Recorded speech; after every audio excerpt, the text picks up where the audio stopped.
I'm 51 years now. You know, in Italy for 12 years now. You know, Epa mutia uno years uguje 51 years. 51 years iwaje you know go ni be de kunya ri omego so ya ma o ni apeto da iwon mopa wo wa omopa wo mogu oguye re uselu oyuselu kin obiedu kin bi sisi so now be ya wo me mopa ro wa ire wa pa wo bo wa before Milan DJ, before Milan, after the Milan, every day I think, we will be 51 years, what my good I may only make beer. You only take beer, I want more panel if I need to beer with boo.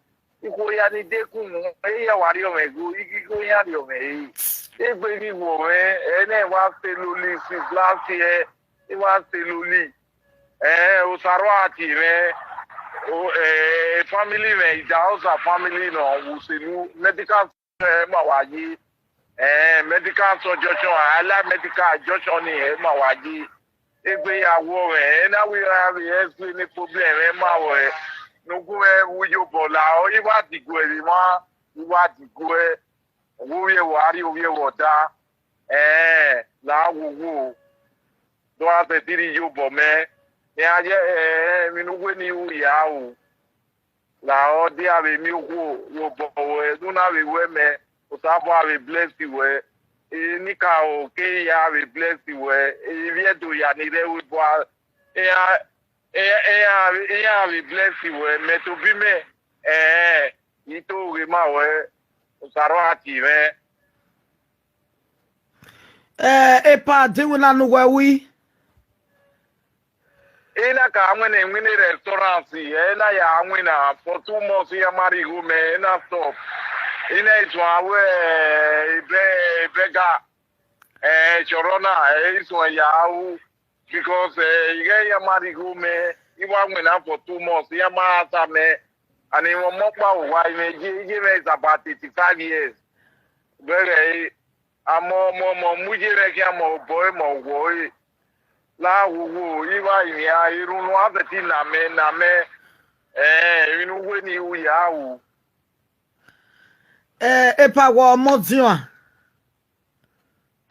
mo modio mo po giver no dio no pe aro wa mena do akpo giver no teru we po yan giro ogwo pa or America senior sister me Royal America for many years eze yi mai to ebe ya wa wo yi do ge na gwe do ani atubu yi mo wa gbere wo pa ya se ti tubu no ri yubo me awerun wa we ni wona ya o wa we mi wo na we mo me ya yubo da yesi ya ri imo wa pa obo wa ya ri before me land igi so far no be me no be me ni bi awon me we bu bo mo pa wa we wa mo ku is 15 years now we make 15 years epa u me bia ikare be gu mami o na gbe contract me oni o si be na iwu but ya ko ya sun be na gu ma te ti renew for more than 4 years into we ma te wa ta ma we because zela la una zelari yari be me yari resident me ko di ji ya vie ya me but iwu igwale no gbe contract me ya we ni muri le postoria mami no gbe contract me mami no wona me ibeni na wuyo for 2 years be mu ya keka epa ya no what so uga ono saloba we je dagbon we kini muse because ekenure na ukpa wa no Oro pa me vie bumi ade da saloba mana sove po. E patamata e sagyo mara boa. Era one bo. Ukoko kidnap uwe kidnapper na ukoko rape man temata. David Ron who confess na ike bless you. My way, Menopause 92 ipa worry, since 92, ipa worry. Ma have any. Got him as give me. Libya is small boy at Libya. I was 24 Villa Libya. Even your wife, you can do like Morocco. Yeah, in our life, you're not deported there. 93, you know, was very hard in Libya. So, any he was so far. If you don't buy good, any Mutiana, that will be good.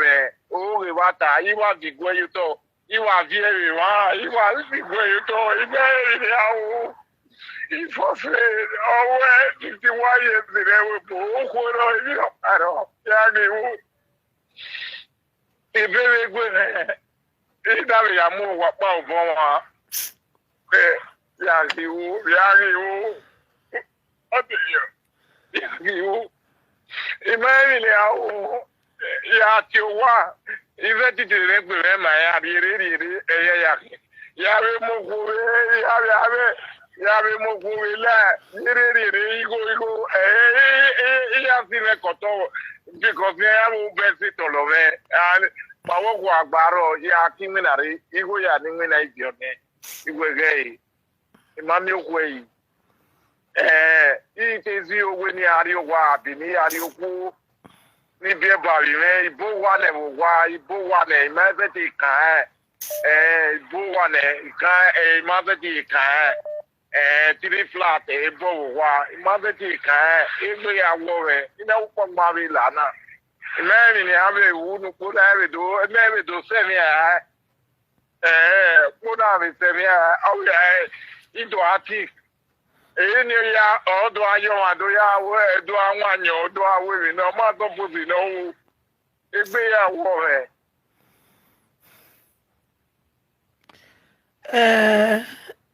epa e worry ami yon pa ne God of your setting unoma Wato tapa de bawe eni ka o de bawe eti edu ya fefe de bawe ya mudianu